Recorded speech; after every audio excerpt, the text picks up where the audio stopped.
करनी पड़ती है।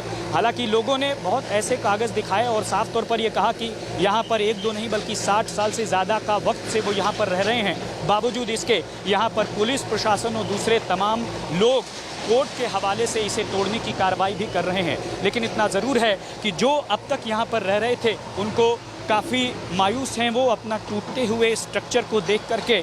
लेकिन दूसरी तरफ पुलिस और डीडीए का हवाला यही है कि कोर्ट के आदेश पर साथ ही साथ अतिक्रमण फ्री इस पूरे इलाके को किया जा रहा है। जी, Ram getting us all of those details of the demolition drive that is being carried out in Mehrauli, and residents are up in arms against the DDA. आ रहा है उसे हम कैंसिल करते हैं, लेकिन अब देखना ये होगा कि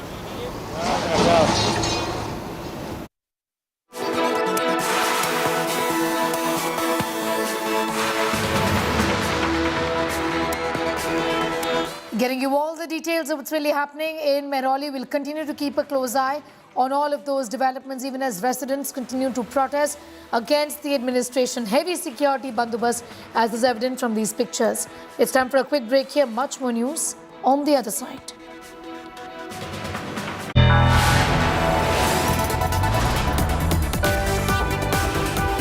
You are watching India Today.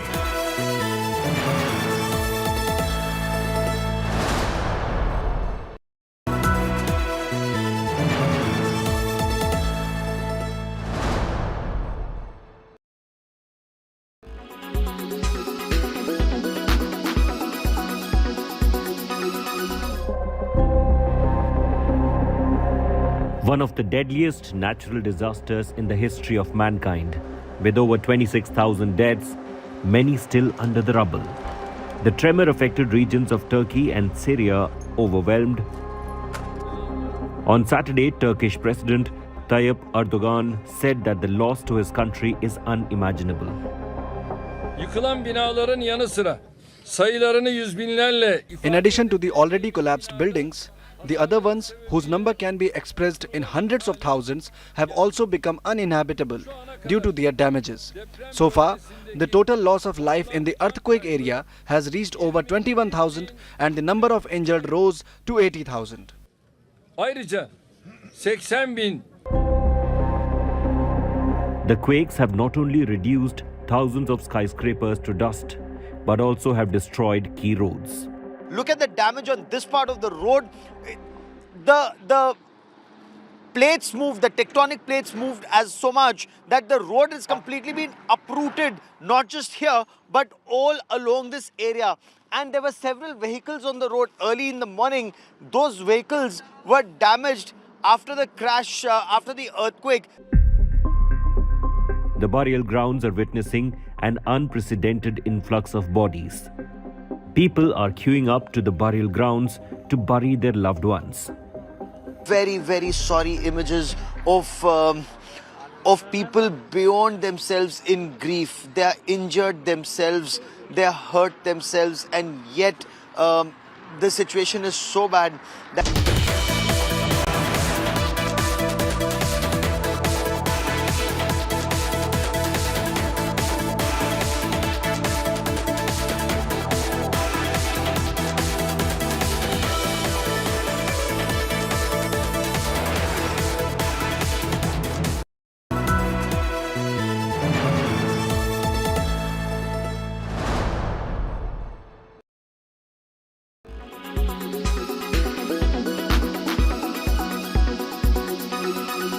Roses, gifts, mushy letters, soft toys, yawn, yawn, and a very big yawn. So cliched and been there, done that. Travel can be a good activity to even reconnect, talk, and spend time without the push and shove of everyday routines. But where? If your Valentine loves the hills, choose a quiet getaway, which is not a regular resort or a hotel, and get nestled into the valley with nature around you. If you both enjoy the water, skip Goa and do something fun and out of the box. Then there are cities which are known for their romance. But which ones are they, and are they even worth it?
Gift well with Sleep Well.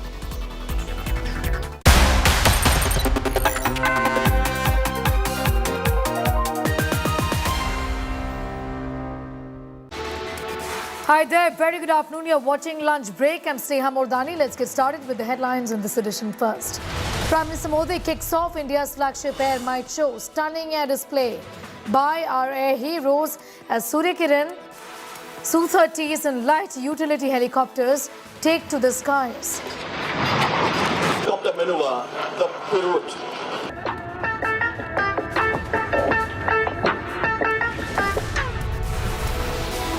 Politics erupts over Prime Minister Modi's visit to Aero Show. Kannada Congress MLA mocks says Prime Minister visits even for minor issues before elections. BJP hits back, says Congress is scared of defeat.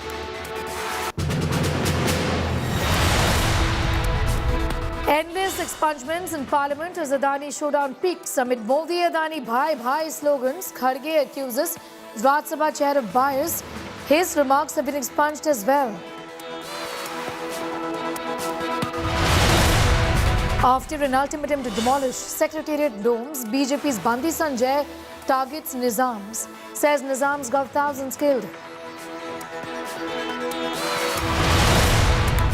War over appointment of Ram Janmabhoomi judge as Andhra Pradesh governor. Congress calls it Ram Mandir payback. Law Minister says whole ecosystem is in full swing again. Death toll across Turkey and Syria due to earthquake crosses 34,000. Rescue operations continue in full swing. India Today, the only channel to report from quake-hit Turkey. The images behind me are mind-numbing. They're actually soul-numbing. Not one, not two, not three, but there are thousands of graves here of people who were killed in the devastating earthquake.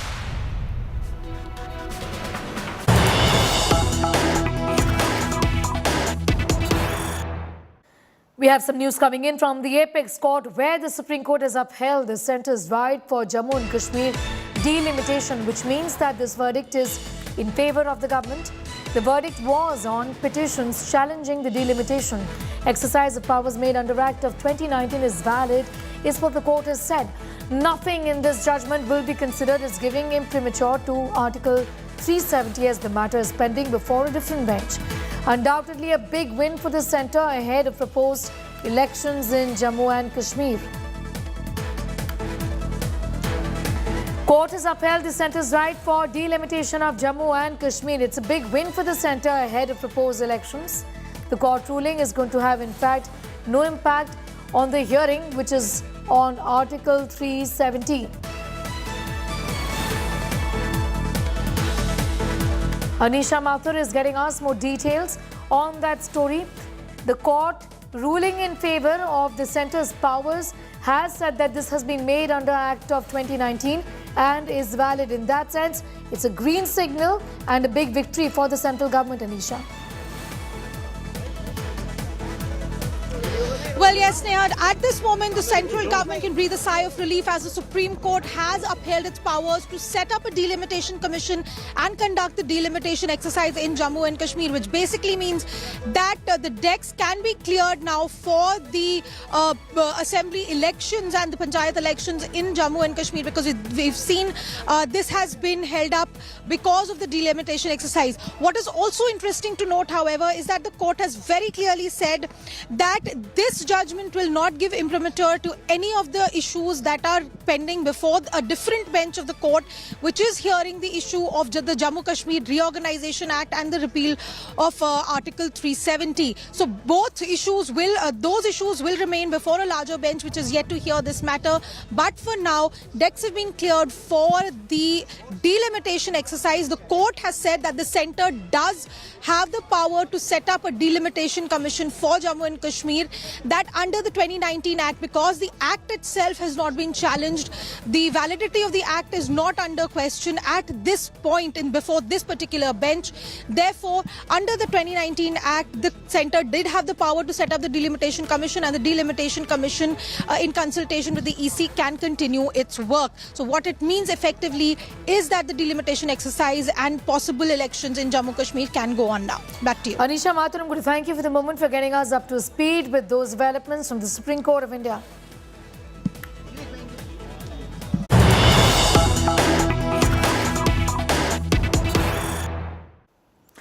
More news coming in. Politics has erupted over Prime Minister Modi's visit to the Aero Show in Bengaluru. Karnataka Congress MLA is mocked. Says Prime Minister visits even for minor issues before elections. The BJP has hit back. Says Congress is scared of defeat.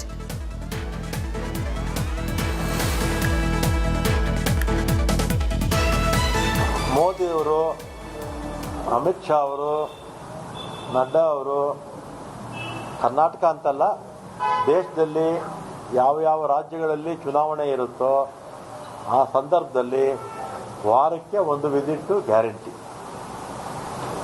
ನಾನು ಮೋದಿ ಅವರಿಗೆ ಮತ್ತು ನಡ್ಡಾ ಅವರಿಗೆ, ಅಮಿತ್ ಶಾ ಅವರಿಗೆ ಒಂದು ಸಲಹೆ ಏನು ಕೊಡ್ತೀನಿ ಅಂದರೆ, ಸುಮ್ಮನೆ ಡೆಲ್ಲಿಗೆ ಹೋಗೋದು ಬರೋದು ಎಲ್ಲ ತೊಂದರೆ ಆಗುತ್ತೆ, ಎಲೆಕ್ಷನ್ವರೆಗೂ ಇಲ್ಲೇ ಇದ್ಬಿಡಿ ಅಂತ ಅವ್ರಿಗೆ ಒಂದು ಸಲಹೆಯನ್ನು ಕೊಡ್ತೀನಿ. ಏನು ವಾರಕ್ಕೊಂದು ವಿಸಿಟ್ಟು, ಏನು ಸಣ್ಣ ಪುಟ್ಟ ಹಕ್ಕುಪತ್ರ ಕೊಡೋಕ್ಕೂ ಅವರೇ ಬೇಕು, ನಲ್ಲಿ ಬೀದಿನಲ್ಲಿ ಓಪನ್ ಮಾಡೋದಕ್ಕೂ ಅವರೇ ಬೇಕು, ಸಣ್ಣ ಪುಟ್ಟ ಕೆಲಸಗಳಿಗೂ ಕೂಡ ಪ್ರಧಾನಮಂತ್ರಿಗಳು ಚುನಾವಣೆ ಇದೆ ಅಂತ ಹೇಳಿ ಬರ್ತಾರೆ, ಅಮಿತ್ ಶಾ ಅವರು ಬರ್ತಾರೆ, ನಡ್ಡಾ ಅವರು ಬರ್ತಾರೆ. ಇದೇ Siddaramaiah has said that BJP are Godse worshippers. Siddaramaiah के गोडसे के बारे में क्या जानता है उनके बारे में जानता नहीं. पहले गोडसे का उन्हें वो जानना चाहिए, बाद में बात करना. PM is a political tourist. He comes every time when there are elections. When we actually needed the Prime Minister during COVID, when the people were suffering, he was never here. When we actually needed the Prime Minister, when we never got our dues from the Finance Ministry, the GST dues to Karnataka, PM was not there. We actually needed Prime Minister during border disputes. The Prime Minister was not there. We actually needed Prime Minister during the water sharing disputes. He was not there. Now he is coming because elections are there. So why should we be scared? People know that this Prime Minister is an election campaigner, not the Prime Minister who delivers for the people. Anaga has more details on that story. Anaga, the Congress has gone on to say that even if you're inaugurating a tap, the Prime Minister is going to land up. That's a direct attack against Prime Minister Narendra Modi in the run-up to elections.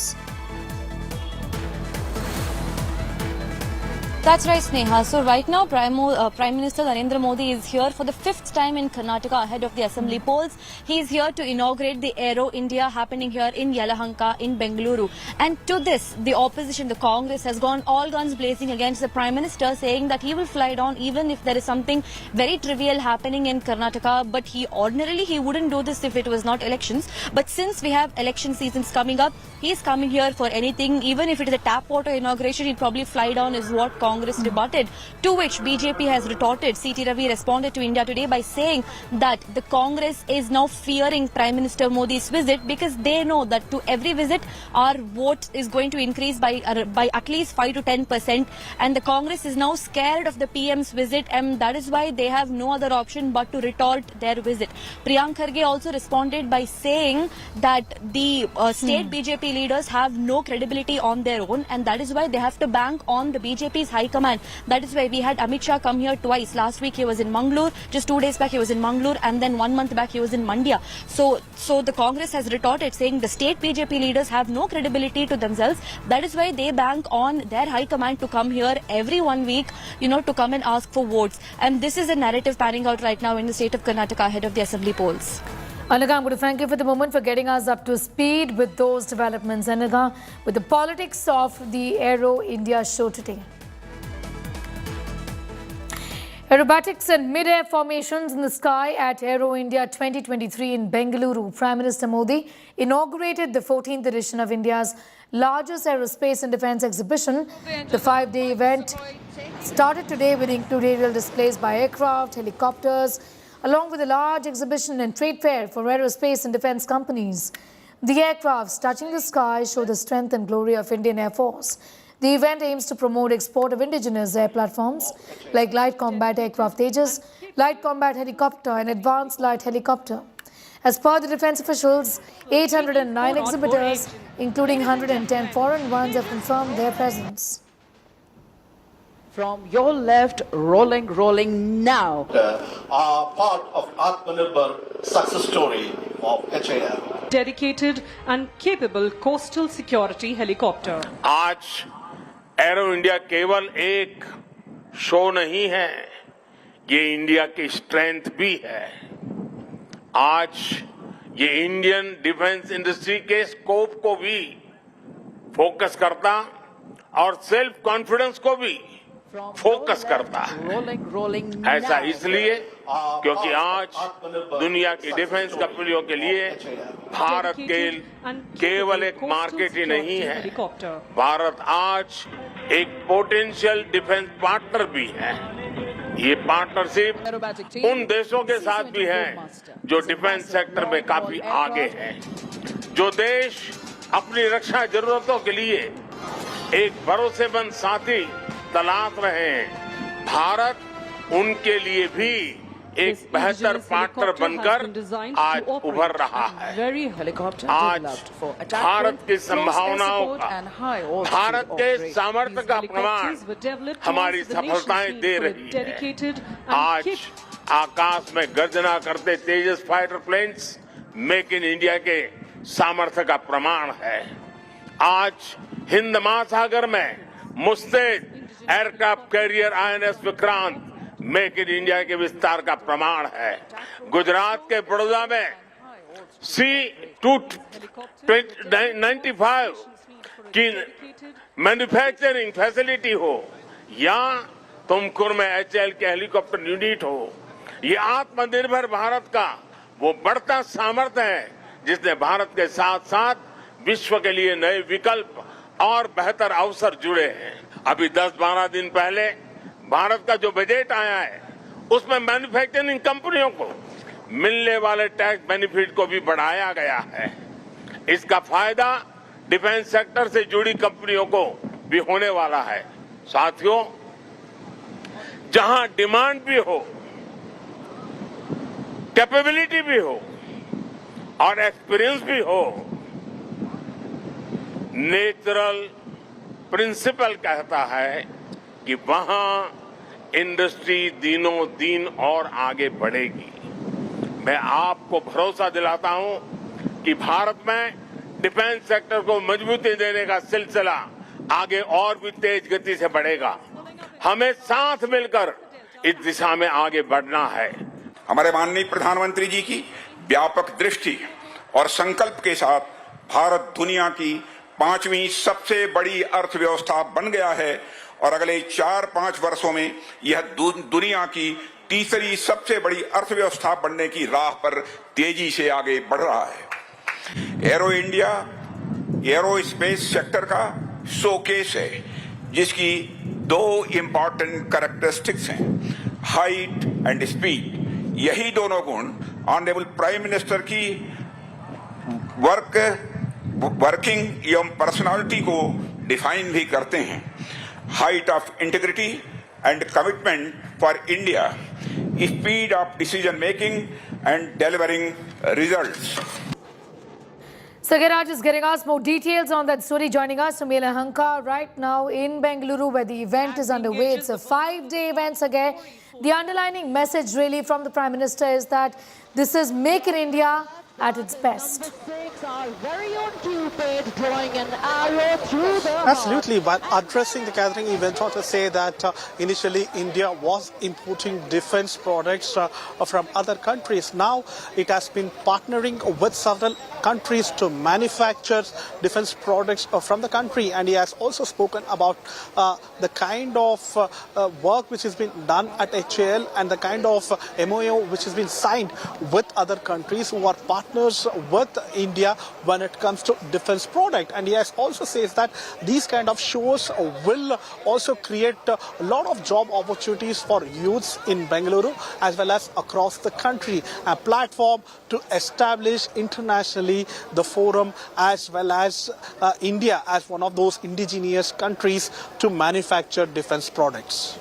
Be with us, Sagai. Coming back to you in a few moments from now. In fact, we have some news just coming in. Let's go straight to that.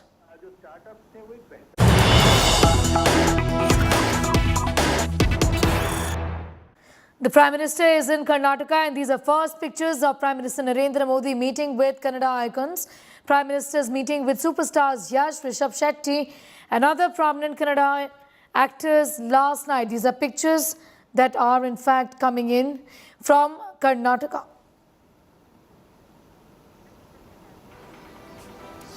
Visuals of the Prime Minister with several leading stars from Karnataka on your screens right now. These are being put up by some of these stars as well. Remember, this was a dinner meeting that the Prime Minister held with several celebrities, actors and other superstars from the state of Karnataka just ahead of elections. Sagai is taking us to the details. Sagai, this was a dinner meeting that was held yesterday.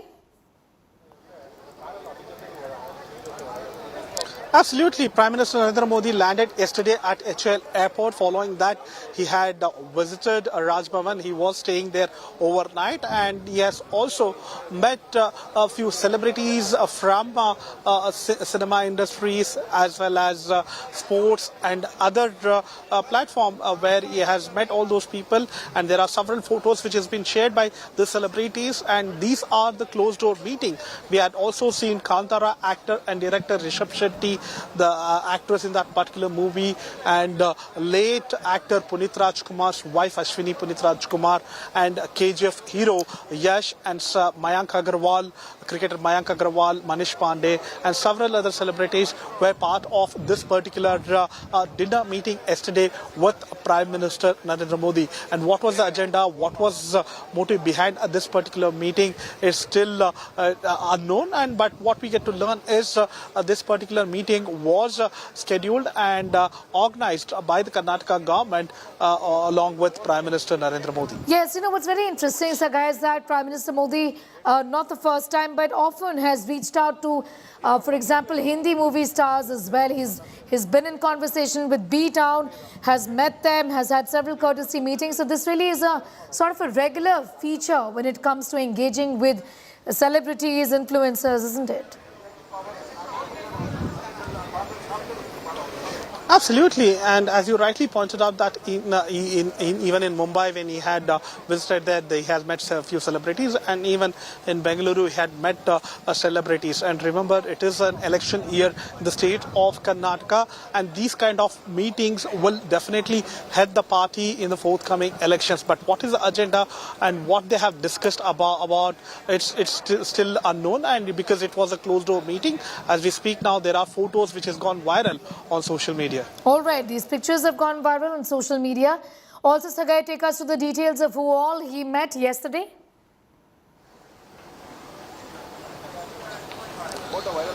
So what we get to learn is, according to sources, Rishabh Shetty, the actor as well as director of Kantara movie, and other co-stars of that particular movie, and KGF actor Yash, and cricketer Mayank Agarwal, Manish Pandey, and late actor Punit Rajkumar's wife Ashwini Punit Rajkumar, and several other celebrities were present, and even few politicians were also present during this particular meeting yesterday in Raj Bhavan.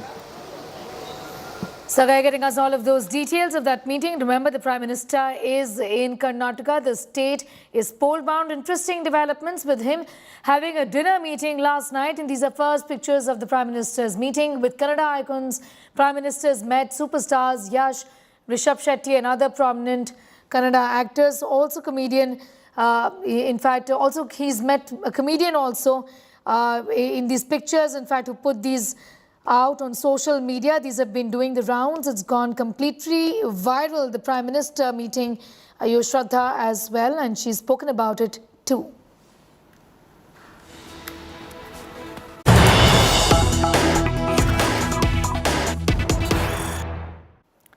More news coming in, and this is from Delhi city, and there's a huge furor over bulldozers that have been brought into Delhi's Mehrauli area. This is the Delhi bulldozer Dangal 2.0, where the demolition drive has triggered a huge protest. The residents are out. Heavy security deployed in Mehrauli. Residents are protesting over the drive. In fact, this is the third day of the demolition drive, fourth day, in fact, of the drive where the residents are protesting over the demolition, up in arms against the DDA. Ram Kinkar is getting us more details on that. You know, Ram, just walk us through what really has happened here. Weren't the residents given any sort of a notice? They say they had nothing really and they have nowhere to go now. Could have this not been done better? What's really going on?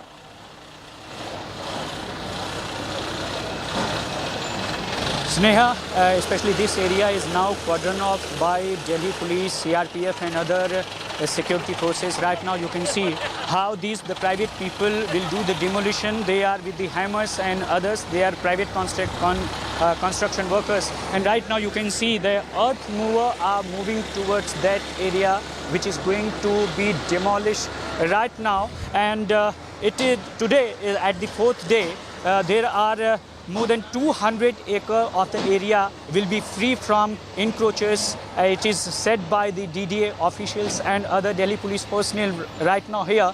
There are some other persons who used to do their shops here, but they vacate their shops and right now you can see that how this demolition will take place. But those who are the residents and occupants of that premises are clearly saying that they are not residing here only 1 or 2 or 3 years, but they are residing here more than 40 years, and they have all the legal documents, especially the registry of that area. That is why they are raising question over the demolition activity of Delhi police, especially the DDA. But right now the Delhi police personnel are here and they are also talking with those, and they are also taking their steps to those occupants before the demolition drive. They should vacate, and they are also saying that this drive will go here towards the Mehrauli Thana, because these shops are also coming under the encroachment activity. And if you see the whole drive of the DDA, then first 3 days was in the Ward 4 area, but this ward is now the Ward 1 of Mehrauli, and that is why this demolition drive are going here. But right now, Sneha, the people are saying that they are living here from the decades. But what happened with the government, that government is taking such initiatives to demolish their premises? Joining with some of occupants of the, आप ये बताइए कि जो demolition है आज क्यों हो रहा है, जबकि आप कह रहे थे कि आपकी जो शॉप है वो बहुत सालों से यहाँ पर है, आज ये डिमोलिशन क्यों? सर ये हमें भी नहीं पता लगा। ये डिमार्केशन अपने आप ही जब हमारे को अलॉट हुई थी तब ये मेहरौली का एक इलाका था। So demolition, especially the demarcation by the authorities is the main reason behind this. Some are saying that they are not comes under the demarcation, but the DDA officials are clearly saying that they are demolishing only those structures who are coming under the demarcation of the DDA. Okay. And that is why the demarcation by the DDA, especially the agency, is now under suspicion. And this Ram, I'm going to keep coming back to you for more details on that story. Ram Kinkar with a detailed ground report. With that, it's time for a quick commercial break here. We're getting you much more news on the other side. Do stay on with us.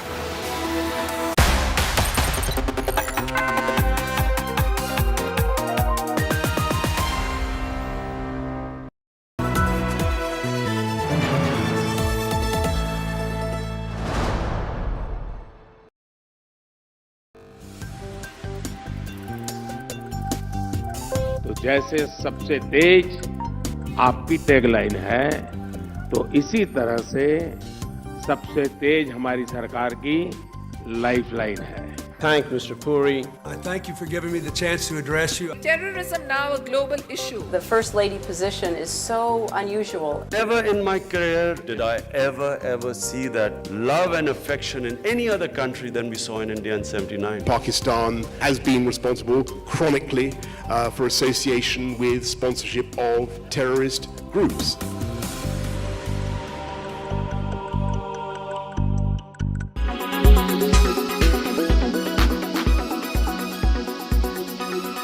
Ambassador Sir, the fact that Syria has been under sanction, and there are many countries that have, despite not lifting of the sanctions, have sent aid. Could you tell us which are those countries that are sending humanitarian assistance and aid to Syria? And secondly, we've seen a lot of messaging from various countries regarding the earthquake, but very little on Syria, more to do with Turkey.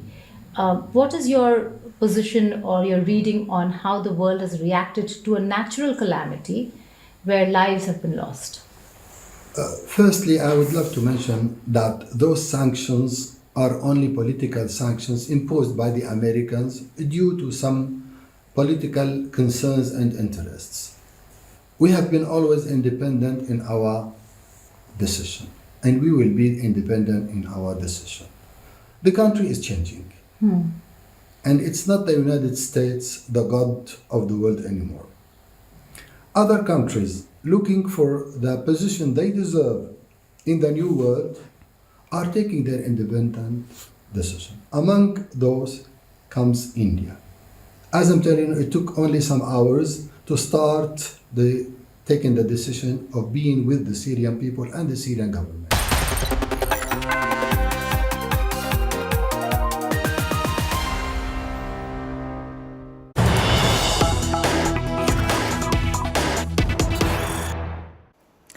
We're going straight to Minister Piyush Goyal. In fact, who's speaking right now to the press. Listen in. और जिस प्रकार से लगातार well में आके house की proceedings को disturb करने का काम विपक्ष कर रही है, ये सभी की देश के लिए एक बहुत गलत मैसेज है और सभी का मानना है कि उन्होंने माफी मांगनी चाहिए।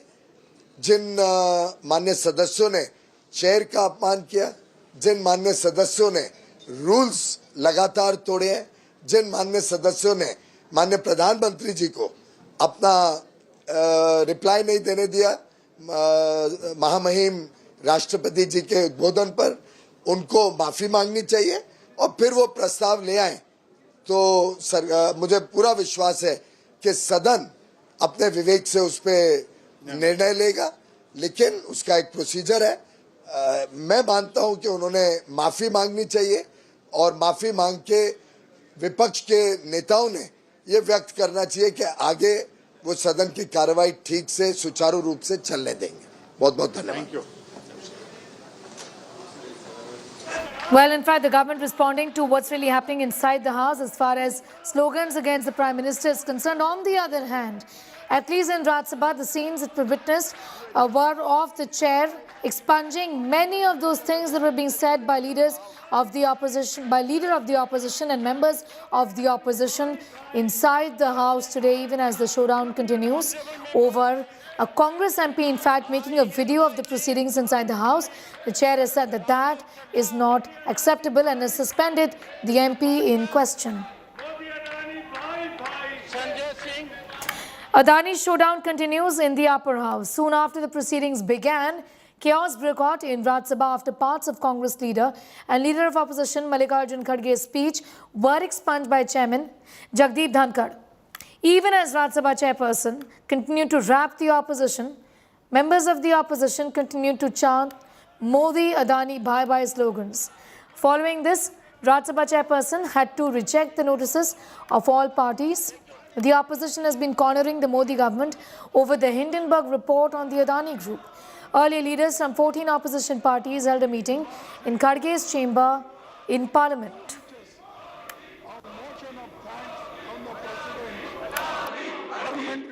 Sir, the remarks which I made, they are parliamentary, within the parliamentary working. And Rajni Patil unnecessarily Prematurely, she has been suspended under the pressure of government, and government always they wanted to suspend the local members. One second. Particularly that. 1 second. Leader of the opposition, I request you, you took the floor and you have indicated in so many words that the chair is acting under pressure. These are expunged. No. You are forfeiting your right to hold the floor. This can't be done. No, sorry. Nothing will go on record. Every time you make an allegation, chair is acting under pressure. How can that be countenanced? You make it outside, you make it inside the house. No, sir. Sorry. No. You were not in favor of suspending. Meanwhile, politics has erupted over former Supreme Court Judge Abdul Nasir's appointment as Andhra Pradesh governor. After President Draupadi Murmu notified the appointment of former Supreme Court Judge Abdul Nasir as the governor, Congress and BJP have locked horns over the appointment. Congress continues to question this appointment of a retired Supreme Court judge as the governor. Law Minister Kiren Rijiju took a jibe at the party and said the whole ecosystem is once again in full swing over this matter. Without taking names, he said they should better understand that they can no longer treat India as their personal fiefdom. Abdul Nasir, remember, was part of many landmark judgments, including the one on triple talaq in favor of the government, the Ayodhya Babri Masjid dispute again in favor of the government, and the demonetization case. नज़ीर अहमद साहब जैसे justice मिलेंगे नहीं, उनके फैसलों के ऊपर आप प्रश्न लगाएंगे, स्पष्ट दिखता है कि आप देश के किसी भी इंस्टीट्यूशन पर विश्वास करने को चाह नहीं है, चाहे सुप्रीम कोर्ट हो, चाहे इलेक्शन कमीशन हो, चाहे वो आर्मी हो। ये प्रश्न खड़े करने का काम इसलिए क्योंकि जो इनको सूट करे वो ठीक है, जो सूट ना करे वो ठीक नहीं है। ये माई वे हाई वाली पॉलिसी ठीक नहीं है। ये बहुत दुखद है कि कांग्रेस पार्टी को इस तरीके की बातें कर रहे हैं। आज देश विकास, तरक्की, उन्नति की तरफ आगे बढ़ रहा है और इसमें अगर कांग्रेस पार्टी सहयोग नहीं कर सकती तो कम से कम इसके रास्ते में नहीं आना चाहिए। हम सबको मिलकर तरक्की की तरफ आगे बढ़ना चाहिए और सकारात्मक तरीके से राजनीति करनी चाहिए। There is a need for a broader, wider discussion as to whether people who have served in the apex judiciary should really be qualified to or should they be accepting such post-retirement sinecures. It is a serious question which needs to be debated. देखिए, जजेस को government job देना, government post देना unfortunate है। एक report के मुताबिक 50% retired जजेस सुप्रीम कोर्ट के गवर्नमेंट कहीं ना कहीं उनको भेज देती है, जिससे लोगों का यकीन जुडिशरी पे कम होता चला जाता है। जस्टिस गगोई को अभी तो राज्यसभा दी थी, अब जस्टिस नजीर साहब को आपने गवर्नर बना दिया। या तो कन्वेंशन होनी चाहिए अगर सब भी पार्टीज का इस बात के ऊपर राजीमंदी हो जाए, नहीं तो कानून बनना चाहिए कि पोस्ट रिटायरमेंट जॉब्स जो हैं वो 2 साल के लिए नहीं मिलेंगी किसी को भी। ये जुडिशरी के अपने हित में है क्योंकि अटकल पचू बातें कही जाती हैं और ऐसी बातों को से छुटकारा पाने के लिए एक कानून ही बना देना चाहिए। क्या इस तरह के जजमेंट के तुरंत बाद आप रिटायर हुए और रिटायरमेंट के तुरंत 10 दिन के अंदर आप एक राज्य के राज्यपाल बन गए?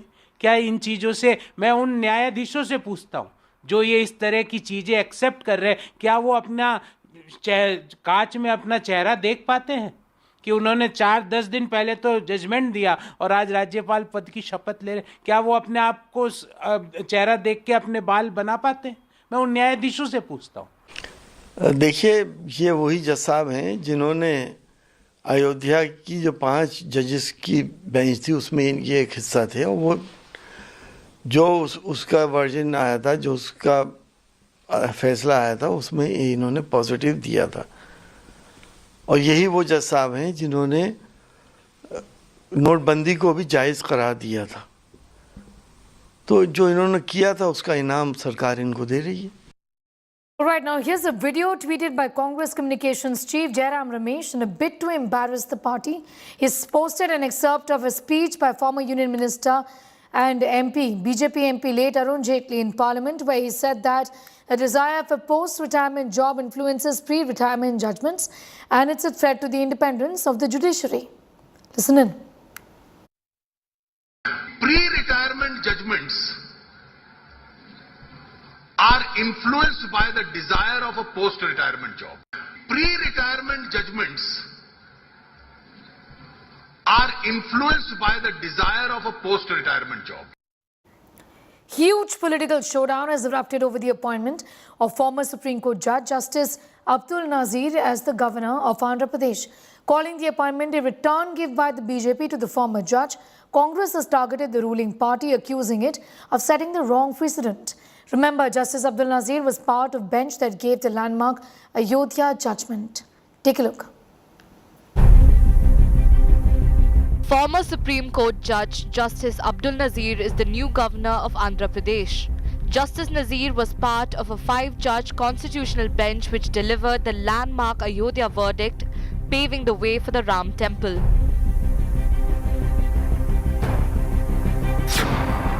The government conferred him with the responsibility 4 weeks after he retired. The appointment of Justice Nazir drew howls of protest from the opposition, which termed it a payback for the Ayodhya verdict favourable to the Hindu side and an attack on independence of the judiciary. अब justice नजीर साहब को आपने governor बना दिया। राम जन्मभूमि बाबरी मस्जिद का supreme court के फैसले पर बहुत लोग सवालिया निशान लगाते चले आ रहे हैं कि गवर्नमेंट के दबाव में हुआ है। उन लोगों के शक और शुबे को और मजबूत करता। As a matter of principle, we oppose it. As a matter of principle, we believe that this is a great diminution and a great threat to the independence of the judiciary. Nazir Ahmad साहब जैसे justice मिलेंगे नहीं, उनके फैसलों के ऊपर आप प्रश्न लगाएंगे। स्पष्ट दिखता है कि आप देश के किसी भी इंस्टीट्यूशन पर विश्वास करने को चाह नहीं है। Sharing a picture of the judges who gave the Ayodhya judgment, AIMIM leader Waris Pathan took a jibe at the Modi government. The BJP claimed that the Congress-left ecosystem opposes everything that the government does. BJP General Secretary B.L. Santosh slammed the Congress for crying foul over Justice Nazir's appointment. Justice Nazir is the 3rd judge from the bench of Ayodhya judgment to get government positions. Ex-Chief Justice of India, Ranjan Gogoi was made a Rajya Sabha member, while Justice Ashok Bhushan is the chief of the National Company Law Appellate Tribunal. Bureau Report, India Today. With that, it's time for a quick break. Here on the other side, we're getting you all the details from earthquake hit Turkey and Syria. That toll across Turkey and Syria because of the earthquake has crossed the 34,000 mark. Rescue operations continue in full swing.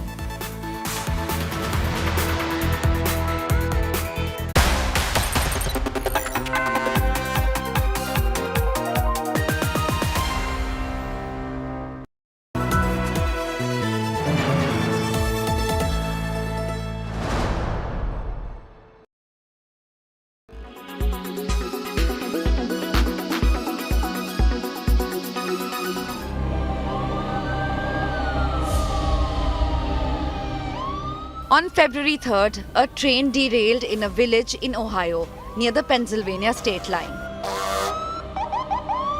This caused a huge fire and the area got covered in billows of black-orange smoke. The train was carrying more than 100 cars, 20 of which were carrying hazardous materials that could pose any kind of danger, including flammables, combustibles, or environmental risks. Around 50 of those cars got derailed. National Transport Safety Board said that the derailment was caused by a potential mechanical issue with one of the rail car axles. Firefighters were called from nearby areas to defuse the fire. People residing within a mile of the accident were informed that an evacuation order remained in place. No injuries were reported from the derailment or from the controlled release of the chemicals, but some people complained about smelling chlorine and smoke in the area and having headaches. It's really a scary experience. She ain't never experienced something like it really is. The US Environmental Protection Agency said around-the-clock testing inside and outside the evacuation zone showed that the air had returned to normal. With Arushi Mohindra, Bureau Report, India Today.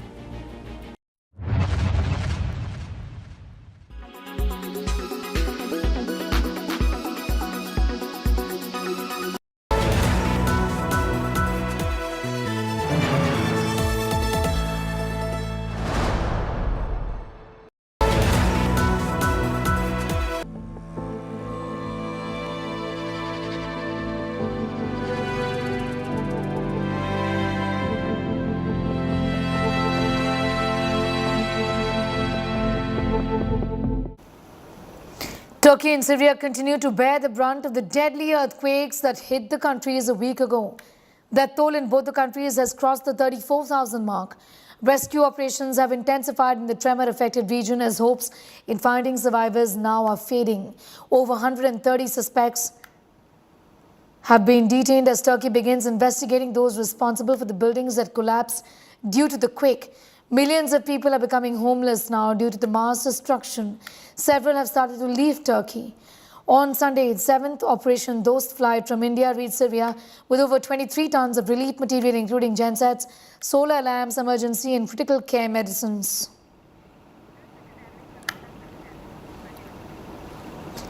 We're getting you all these pictures, in fact, from Turkey, where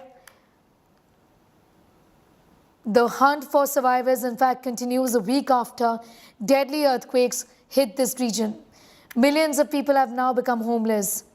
There's been mass destruction. Several have started to even leave Turkey. On Sunday, 7th Operation Dost flight from India reached Syria with over 23 tons of relief material. This included gensets, solar lamps, emergency and critical care medicines.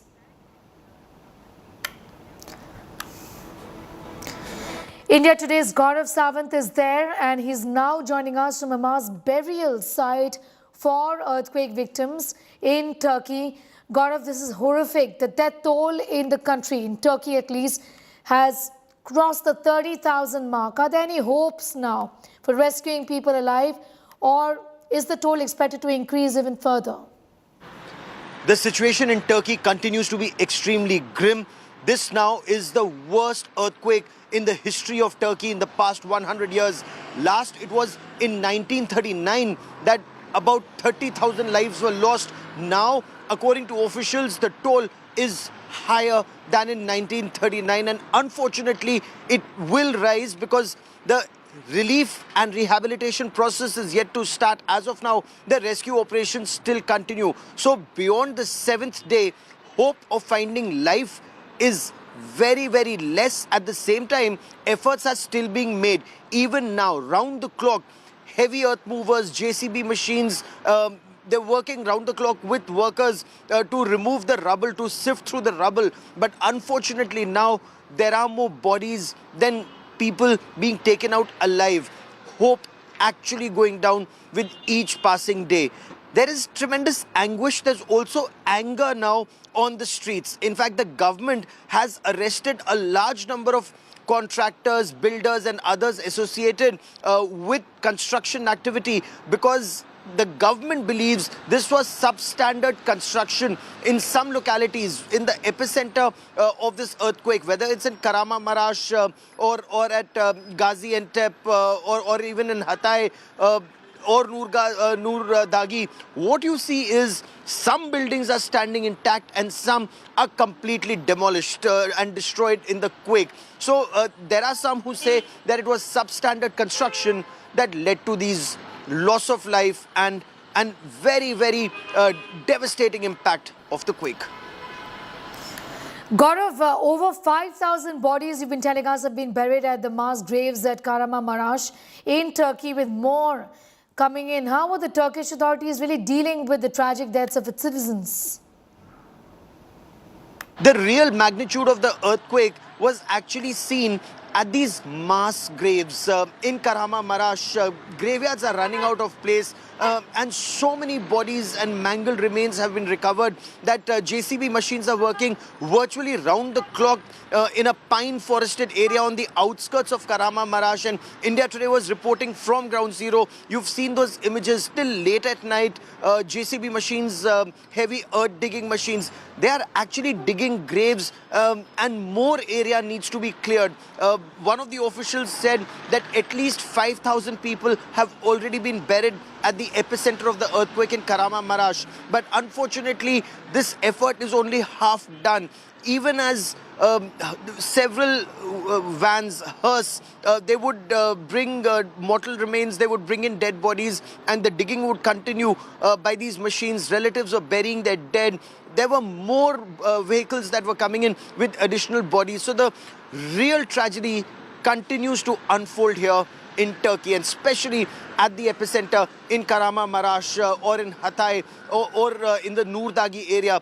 These areas in the south and central part of Turkey have been worst affected. Gaurav, I'm going to thank you for the moment for getting us up to speed with those developments. In fact, Gaurav Sawant, who is the only Indian reporter on ground zero, brings us this exclusive report from the mass graves of Kahraman-Marash. Take a look. The mass graves of Kahraman-Marash in Turkey. The images behind me are mind-numbing. They're actually soul-numbing. Not one, not two, not three, but there are thousands of graves here of people who were killed in the devastating earthquake. And each day, in fact each hour, as more bodies are pulled out of the damaged buildings, pulled out of the rubble, families, the police, aid workers, rescue workers, hearse operators, hospital staff, they all line up here. This place is absolutely jam-packed with relatives and sadly even graves. In Kahraman-Marash, by some accounts, the JCBs, the earth diggers, they're working round the clock to dig more graves. They don't have a tombstone, there is no time. In fact, in some instances, there isn't even a name, there is just a picture and a number of the person who's been buried here. This tragedy is too big to even comprehend at this stage. Kahraman-Marash and Turkey still to come to grips with the enormity of the tragedy that has struck this country. With cameraman Kripal Singh at Kahraman-Marash in Turkey, Gaurav Sawant for India Today. With millions of people left homeless, several are leaving Turkey now, seeking refuge